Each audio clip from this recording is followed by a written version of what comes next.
where we are connecting entrepreneurs, thought leaders, and business experts to you, the small business owner and entrepreneur. Today, really excited to have my guest, Angel Ribo.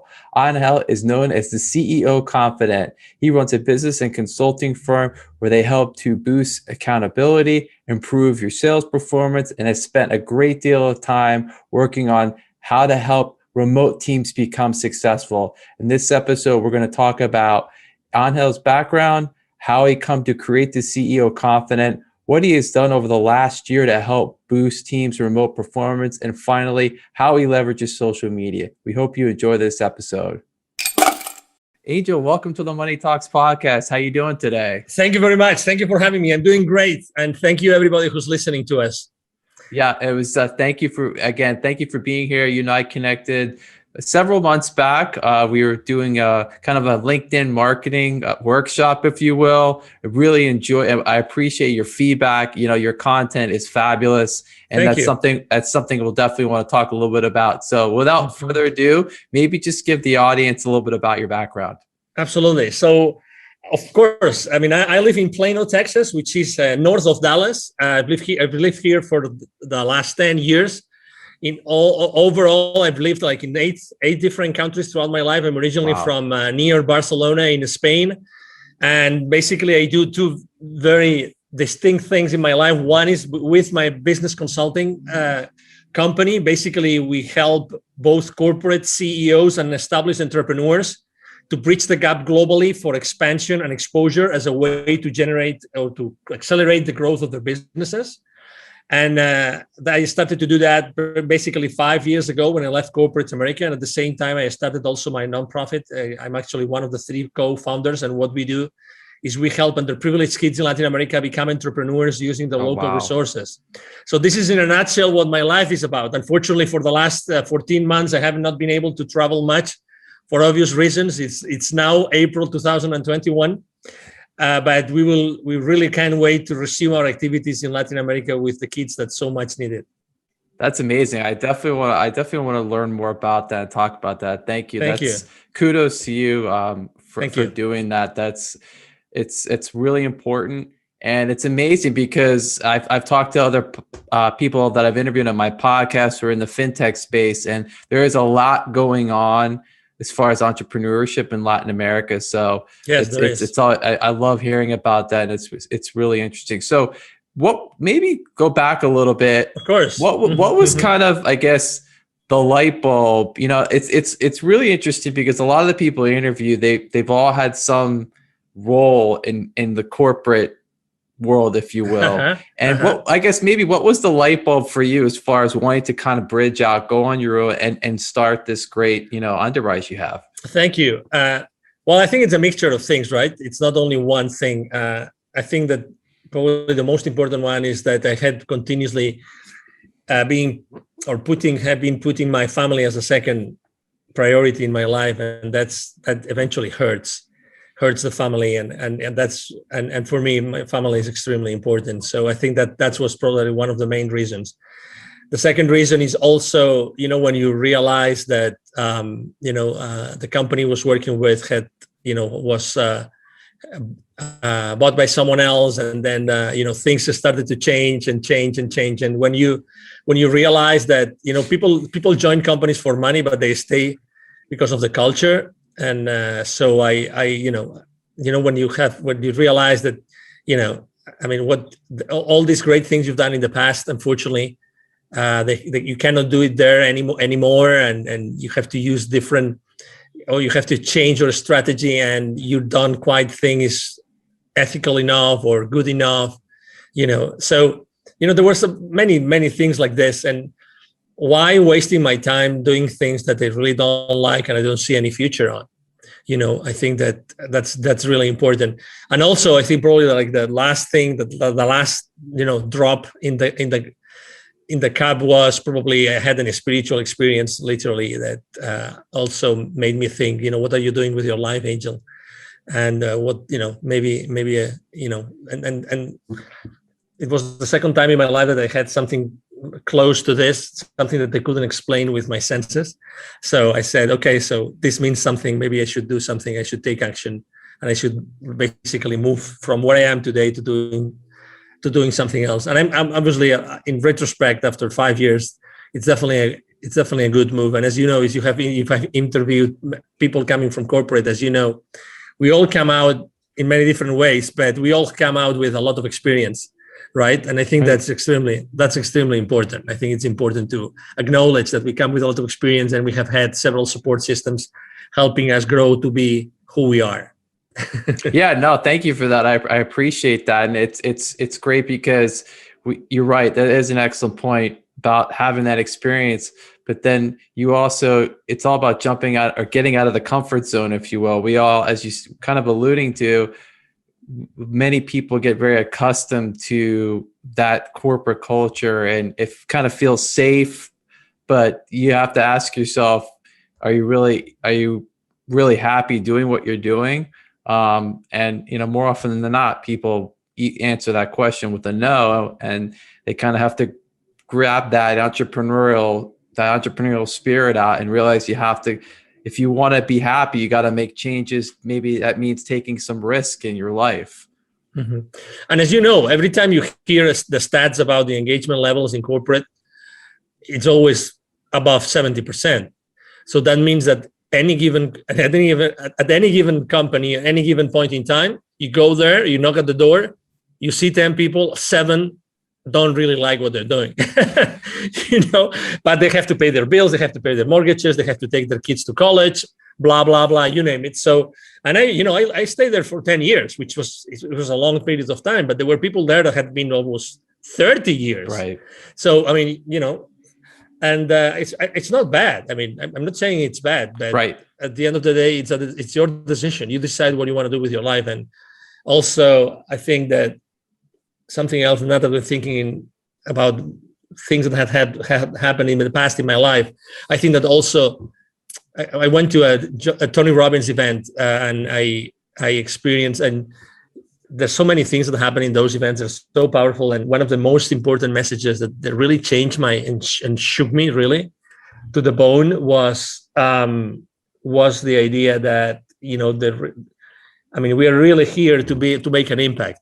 Yep. Like it or not, and that's why you have a podcast. I mean, you have a podcast because you really want to change people's lives and you want to inspire people every single day, right? And you're excited about the downloads, not because of the downloads themselves, but just because you have been able to inspire more people and more people and more people, right? 100%. And so that's why there's this direct relationship between, how many people you serve and you help in your life, and eventually the rewards that you get in your life. And I wanted to literally start doing my own thing and start impacting thousands of lives as opposed to what I was doing before. Yeah, that's amazing. I agree with you 100%. Yeah, it is. You're right. You have to, you really have to want to make changes to people's lives and be impactful. And thank you. I appreciate what you just said. Yeah, that's why I'm here doing this. I love doing it. I get to meet, I've been doing it now for almost a year, which is hard to believe. And I get to meet great people like yourself who are, thank you. I get to learn about what you're doing. We get to talk about your life and how you meet, how you help other people, and the message gets out, and it's tremendous. It's exciting every time I do this. And I'm always appreciative of the time of my guests. So maybe as we kind of move forward, I guess talk a little bit about your process as far as, when you're maybe meeting with a new client, and maybe take us through how that works. Yeah, of course. So the reason why, I do what I do as far as, professionally speaking with my consulting business is because I had helped more than 1,500 companies in 36 different countries. So that's what allows me to say, okay, so I'm going to put in place a system that will allow systematically both entrepreneurs and companies to, keep on growing their businesses, accelerating the growth of the businesses by expanding the business over there. So basically, the first conversation with any company or any entrepreneur goes the same way. So, okay, so why would you like to go abroad? Why would you like to go global? Why would you like to take your product or your service to a specific place, a specific geography in which you are not present right now? And the reasons are different, right? Some people I just want to make more money out of what I already have. Other people say, I would really like to have my business and travel with my business, and I would like to use the excuse of my business to travel to other places, which is a very genuine, authentic way to think about it. And as you know, there's many professions that are actually already doing that, like real estate people, professionals. They do that all the time. They go and go all over the place, all over the world to buy properties, and they have fun doing it, and they're still doing business at the same time, right? And then after the reasons, we talk about the reasons, and the reasons are there. Then we talk, okay, so what changes are you open to make to your current state of being and company and culture and everything? Because it's very easy to say, I want to do this, but what do you really want to change? That's why very often people ask me, how do you find your clients, or what's the perfect profile of your clients? Is there a particular industry that you like to work more with? And I said, no, there's not a particular industry. There's always a way in which I always ask these three questions. Do you really want to change as a leader? Do you really want to leave a legacy? And do you really want to change the world? I always ask the same three questions, because I just want to work with people that I really like to work with. I choose my clients, and I really want to work with people that really want to make a difference in this world. The same way I'm doing it every single day. I want them to do the same thing, and I would like to work with them and support them in doing that. And I think that is really important. Then we have a conversation about, do you have the resources? It's very important. I mean, going abroad is not just, or going global or international. It's not just, okay, I want to go, let's test the waters. You have to make a decision to do it, okay? There's several ways to do it. And you can, let's say there's several levels of, engagement, and you can go full in, and you can go maybe test the waters and find maybe some business partners and start, selling your products and services. It depends. Everybody's different, but you have to make sure that you're going to stay in that mode between 1 year, 1.5 years. Because if you only want to do it for a few months, it's not worth it. You don't need me. The same way a lot of entrepreneurs like us, they think that as they're already present online, they already have a global business. And that's not true, because it's the same as, and I see that every time I go with my foundation as well. I go to many different Latin American countries, and you would think every country we speak Spanish, so it's almost the same culture. It's not the same culture at all. So even if we speak English right now, only a few entrepreneurs out there, really have thought, okay, so is selling to the US the same as selling to Canada, the same as selling to Australia, the same as selling to the UK?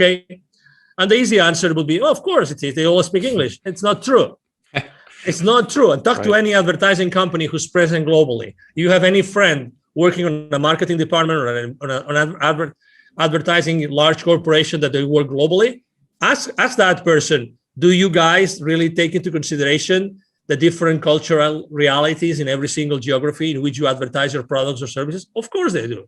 Right. But we tend to think that things are simple, and things are, no, it's the same thing. It's not the same thing. So if they have the resources, they really want to do it, they're really open to change the status quo, then probably typically it's a go. Typically it's a go. And then, we decide, we discuss the details, what's the best time frame, how are we going to adapt your products and services to the new market, how are we going to find the right partners for you? Do you want to set up a specific distribution channel? Do you want to go there, or do you want to tap onto the door of, or knock on the door of the top 5 clients of a particular industry, which are good for you, good fit for your products and services? It's more like a qualification set of questions that allow my team and I to see exactly what we can do for that particular company.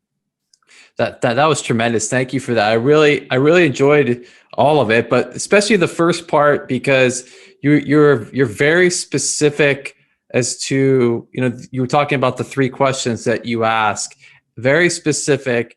And it's important it's too many reasons, but one, as the entrepreneur, as the business owner, it's important that you're, distinguishing yourself, and that really is really speaking to your value proposition as far as, this is what we're trying to find out. If you can answer these questions, I can help you. If you can't, we probably can't work together. And that's important, that you've created this niche, and you're able to have these questions and get them answered. So I think that's really important. And then what you were just talking about, as far as, understanding, you have a great understanding of the cultural differences, because in this day and age, like you said, everyone wants to go global, right?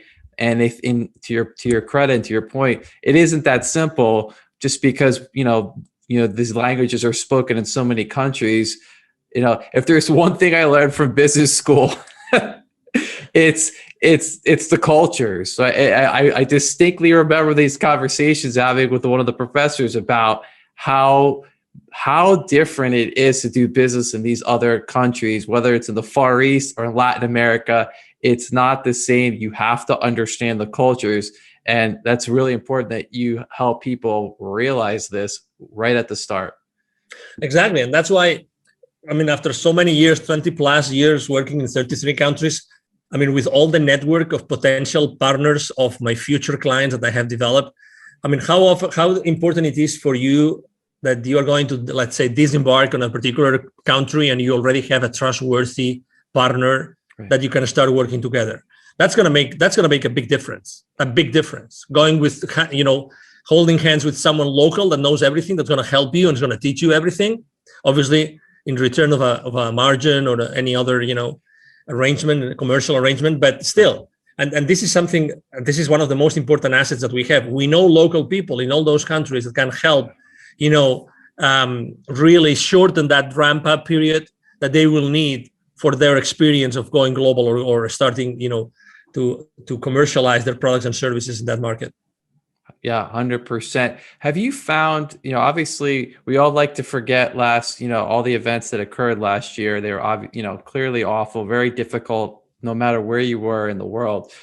As far as in communicating with, your clients and prospective clients, do you see, or have you found that more and more of these prospective or your clients have this, really this sense of urgency now that, going global is so important, and that if we've learned anything, you and I are here on a Zoom call, we have this ability to communicate and get things done. Have you found that sense of urgency has increased now because people realize maybe I don't have to get on a plane, 200 days out of the year? Exactly. And I was one of them. I remember 1 year I did 230 flights in a year. Wow. In 12 months. I don't know how many hotel nights I have no idea. But obviously those were a lot of legs, a lot of flights, a lot of planes, a lot of destinations. So to your point, absolutely, because the people are realizing that the market conditions have changed. And the same way I have to tell you that not everybody. That's funny, because you would think contrary to what your common sense would tell you, there's also a lot of people that are not ready to sell online. So again, having those, I couldn't agree more with you. Right now, companies are really wanting and needing to go global, and accelerate the growth of their businesses more than before. They want to make the most of their services and products, and they don't know exactly how to do it. And that's why having local partners that have already proven, that they have already been successful in whatever they have done before, I think it's extremely important. So things are changing. The other day I was having a conversation with a medical devices company. I was having a conversation with, he was the SVP, I think, the SVP of that company, $700 million revenue. Okay, so decent company.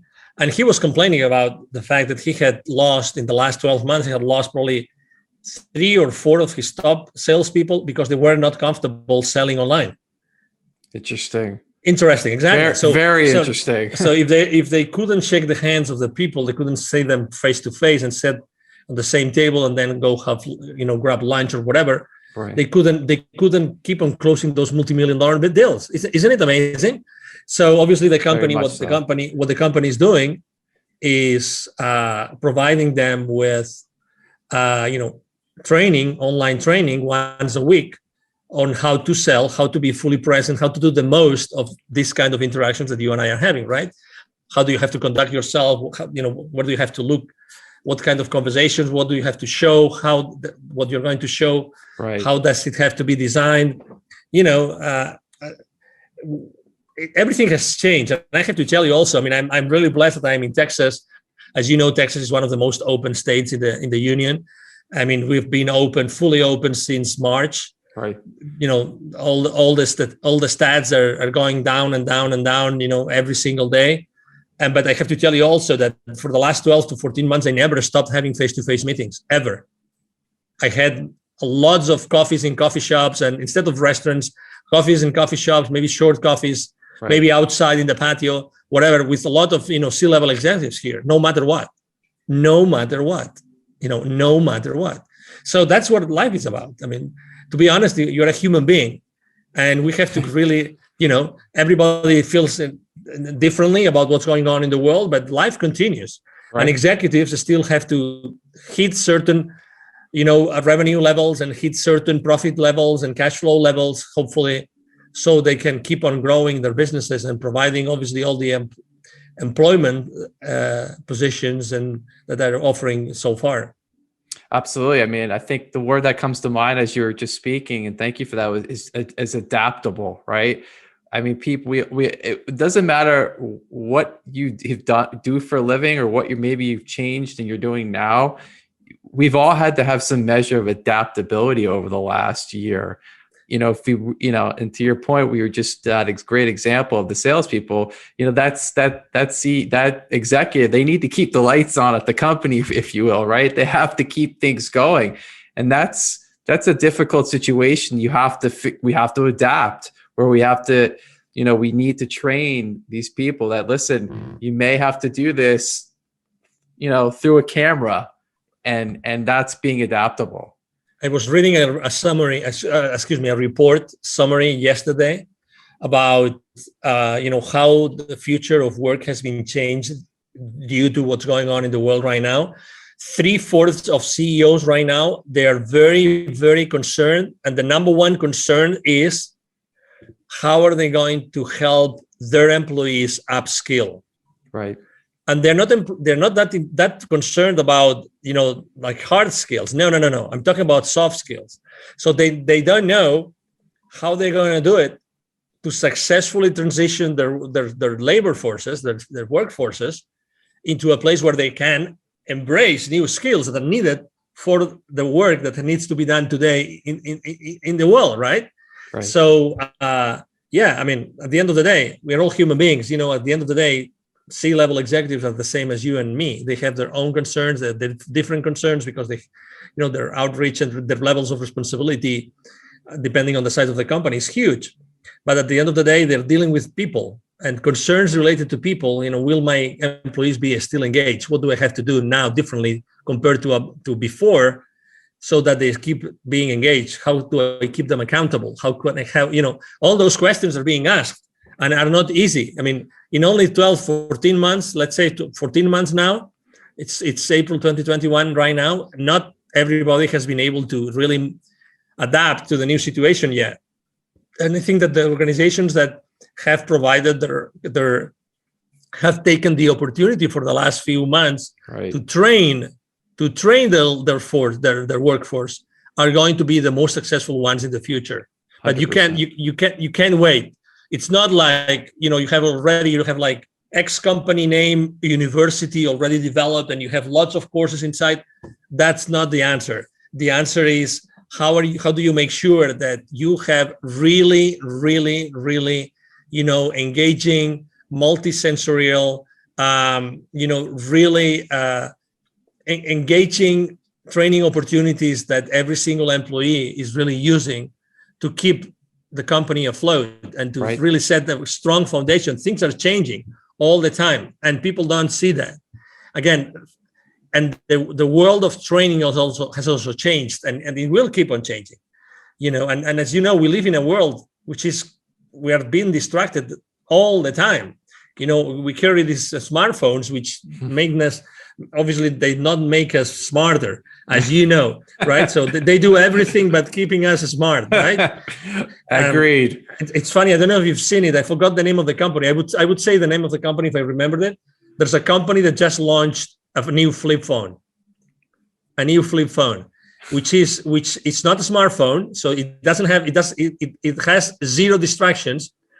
but it has the power of the, let's say, the agenda, blah, blah, blah, all the really strong things or the powerful things, but zero distractions. And I'm sure that they're selling it. It's not cheap. I mean, it's not like the flip phones that you go to Walmart, that it's $25 or $50. Right. No, they charge you $300, I think it is. But it's a flip phone, long battery, you name it, because we need to go back to the basics. The distraction is not allowing us to really thrive in our lives. And you must see this because you interview people every single day or week. You see that, unfortunately, keeping us distracted is keeping us distracted. So we don't accomplish what we should be accomplishing. 100%. Right? And there's this great movie called The Social Dilemma. The Social Dilemma. I don't know if you've watched the movie. Yes. It's a great movie because I think everybody should go and see that movie and watch that movie because it tells you how the devices and the softwares are designed to keep you distracted and are designed to, with all due respect to all those companies, manipulate your purchasing habits, your consumption habits. And they say it, and there's like literally 9, 10, 11 high-level former social media companies that are telling you the story and explaining you, this is how we do it. Right. This is how we manipulate you. And they say, we don't allow our kids to have cell phones. We don't allow our kids to have the cameras on their computers. Right. There's a reason. There's a reason why this is happening, So it's like the cars. I drive this 2006 convertible, and I'm not going to change it because I don't want a computer. I don't want anybody to get into my computer, the computer of my car. You know what I mean? Yes. As much as I like technology. I worked for 2 very successful high-tech companies, and I love technology. But I tell you, I don't want anybody to get into the brains of my car. I love driving my 2006, and I will keep on driving my 2006 until I don't know. I get it. No, those are really valid points, and it actually, I'm sure this is, you have to deal with this, and probably more and more so now. Is how do you recommend to your clients, the executives, really, I guess, keeping that performance of the team, if you will, at a high level?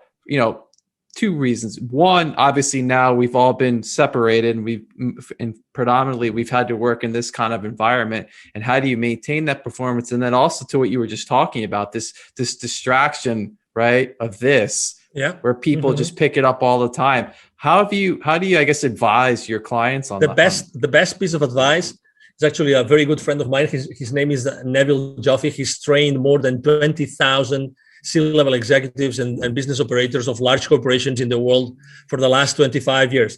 And he does something which I love.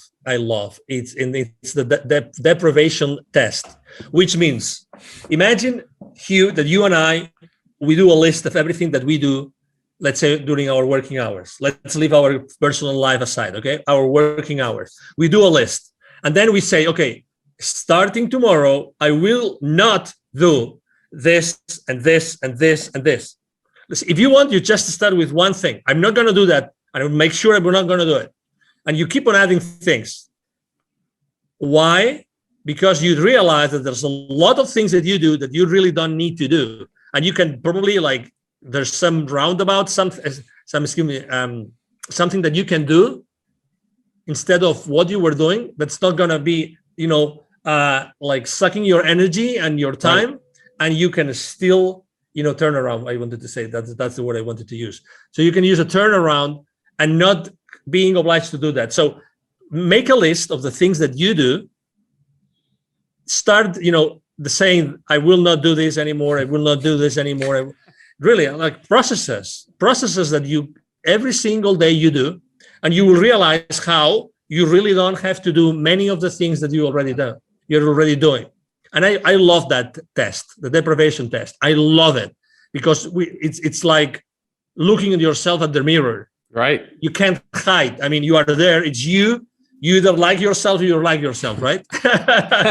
it's who you are, right? That's fantastic. I'm gonna have to make that list. No, honestly, do it. Yeah. Honestly, It's like when we're shaving in the morning, right? It's you with your razor, and it's your face, and if you cut yourself, bad luck, it was your bad day, but it's you with your time, with your reality. And there's something else. And I took action after watching that movie that I recommend people as well. They actually, what they did is they made an app called Moment. These former executives that left the social media companies because they didn't think that it was the ethical thing to do, like staying at the company and manipulating people. They actually came up with an app called Moment. I use it. It's going to change your life if you use it. Okay. Moment. It helps you. It's like the AA people, there's a process to get out of alcohol addiction. Is the same thing. They take you step by step, how to start putting the cell phone aside, the smartphone aside, and not take the power out of your life and out of yourself every single moment. Fascinating. That is. I'm gonna check that out. Check it. This is a podcast chock full of advice, not just professional, but personal. Absolutely. Thanks. Absolutely. Thank you. Thank you for appreciate it. So I always spend so much time asking my wonderful guests many questions, and I appreciate them being here. And I always give the opportunity of the guests to ask me a question. So I'm giving you the mic, and feel free to ask away. Okay, from 1 to 10, how difficult do you want me to ask you the question? Oh, wow. The question to be from 1 to 10. Let's do it. Let's do an 8. An 8. Okay. What keeps you up at night right now, Hugh? What keeps me up at night right now? I think honestly, it's the education of my kids, and how I think, if anything, it's very worrisome. Obviously what happened over the last year, we can't change it. It's already happened, but you really start learning more and more about how your kids are being taught in schools. And to me, that's very worrisome, because they're going into a world that, you don't, having a degree from a Harvard or a top-notch school, more and more people are not really looking at that anymore. They're looking for more entrepreneurial, thinking people that can work with teams and on projects. And I feel like our education system in this country it's not built that way. It's built completely, it's an antiquated education model. And I think it has to be changed. And I know there are entrepreneurs out there that are now doing these things. Obviously, it's not available to everyone, and it could be expensive, but at least you're starting to see some changes as far as these people realize we can't teach our kids this way anymore. It's not about test taking skills. It's about problem solving and speaking. And this is what's important. This is what's going to help them as they go forward. So I couldn't agree more with you. It's funny. I don't know why I asked you that question. I'm extremely involved with the education of my kids as well. I'm very worried as well. I used to be volunteer in the school. Unfortunately, here where we live, they closed down the schools. We literally cannot go inside the school to see what our kids are doing. We cannot do that, which is insane. But to your point, I mean, absolutely. The type of people that are needed in the world today has nothing to see with the type of people that leave the system.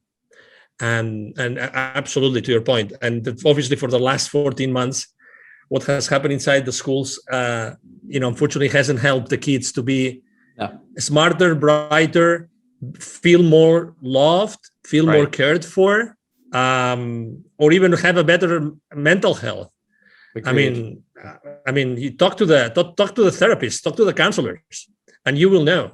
You will see. I mean, unfortunately. So thank you for answering the question. Thank you. I appreciate that question. Thank you. It's something. It's funny because I'm actually going to have in the next couple of weeks. I'm going to have a founder of a startup education company. So more to come on that subject. Awesome. Yeah. Please. I'm looking for. Keep on bringing people that knows exactly what's lacking today and what we can do to bring, to use all these amazing talents and gifts that our kids come to this world with. Oh my God, and you see that every day. It's as father, you see that. I mean, these kids are asking you questions that, oh my God, and what a blessing. The thing is, how do we keep this balance, right? Between educating them and giving them the boundaries, and at the same time allowing them to be who they really are, right? 100%. Yeah. So anyway, thank you. I'm having chills again. So thank you. No, thank you for that great question. Take a minute or two. You do an amazing job on your social media, specifically your LinkedIn. Thank you. It's one of the best. And I actually spent time earlier today and yesterday going through it. And you have a very clear value proposition. I know, you exactly what you do, who you're trying to help. Maybe just spend a minute or two talking about how you've really leveraged using social media. Thank you.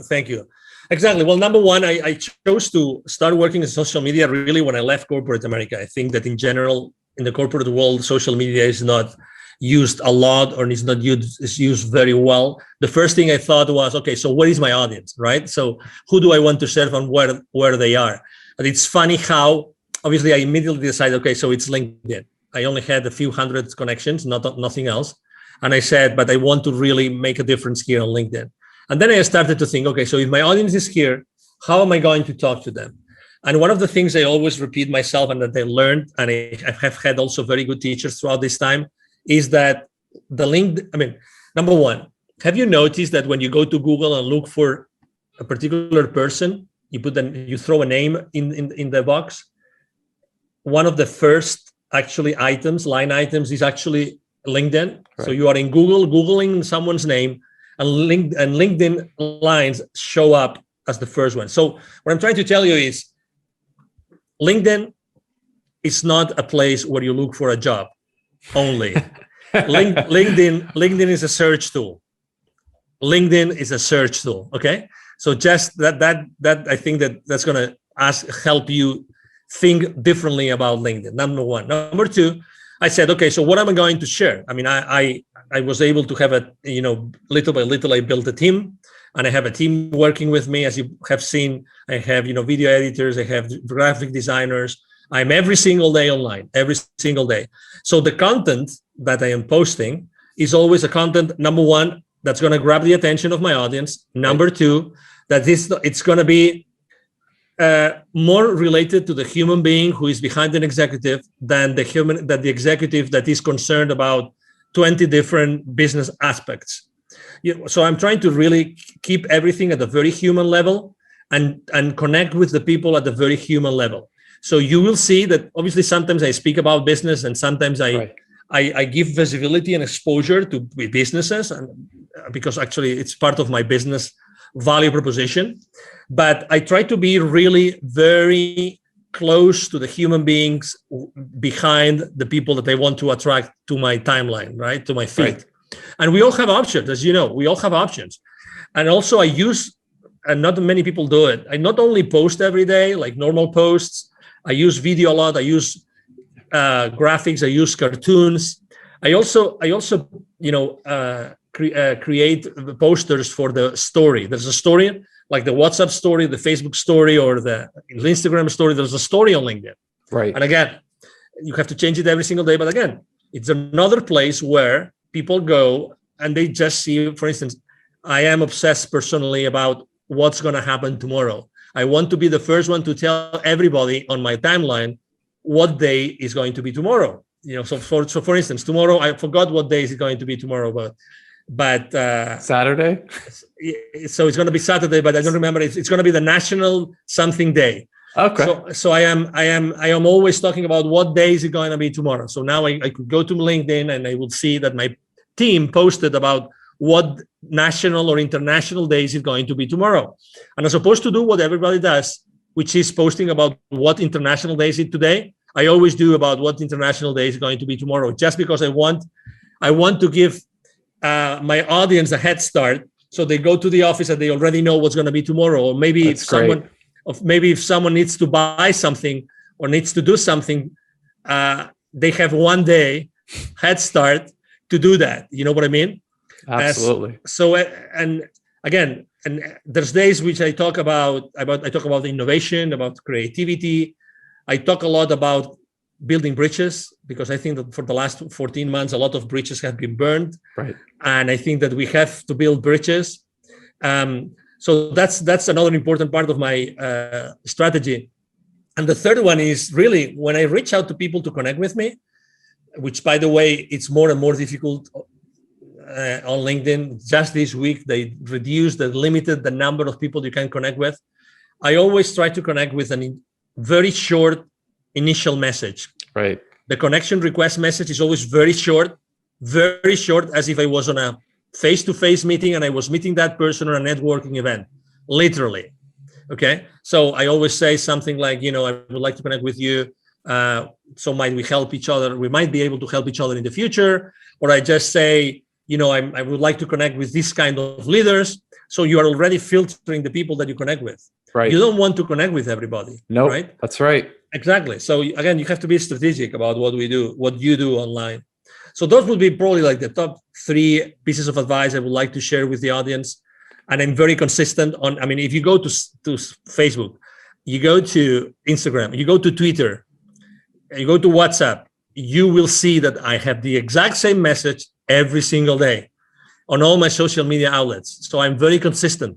So everybody looking for me, or everybody that's going to find me, they will see that I have the same message in all my platforms. I think that consistency is also very, very important. Absolutely.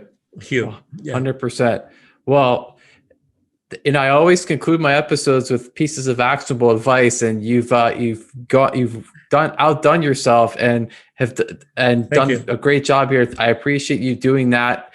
Those are great pieces of advice as far as how to really leverage your social media and being consistent. So I want to thank you for that. I want to thank you for being here with me and the audience today. It was really wonderful to finally talk to you in person, learn more about what you're working on. And, I wish you all the success as we get through the rest of 2021, and definitely want to have you back on in the future. So Angel, thank you for being here today. Anytime. Well, thank you. It's been an honor, Hugh, really, thank you for having me. If I may, maybe if I could just share with the audience my email address, if it's a possibility. Please. Thank you.